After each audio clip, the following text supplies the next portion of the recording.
ومشروع وين ومهمتي سائر المسلمين لو بهاي وعن كفر حسن عين تاسو هيادود ووساردود وكلا تدور وخسوا غير كلام مشروع على المسائل waxa aan idinku boorinaya inaan siino muhiimadda uu leeyahay khaasatan qolada quality control-ka cuntada taa dibadda inooga imanaysa gudaha waxaa looga baahan yahay sidii uu wasiirku inoo sheegay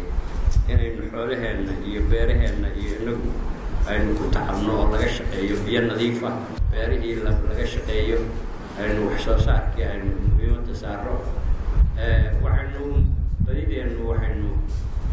kuwada koray ama kuwada dhalan miyi aan markaas meel dhakhtar aan qof ku dhalan maxay tahay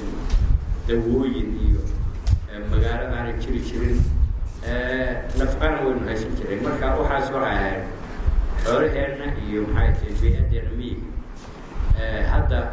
waa nasiib wanaag labadii oo la isku darsaday inaynu labadiiba sare u qaado waxaa loo baahan yahay inaynu hay-adaha ku shaqada iyo wasaaradaha iyo ganacsatada iyo intii uu sheegayay maxamed inay intaas isku wada xidhanto oo waa cross cutting maxay ahayd mashruuc ah oo cid waliba dad badani ay isugu imanayaan marka in ahmiyadda uu leeyahay la siiyo baan ku dardaarmayaa waxaan sida loo wadana hadda aad iyo aad baan muqtanac ugu nahay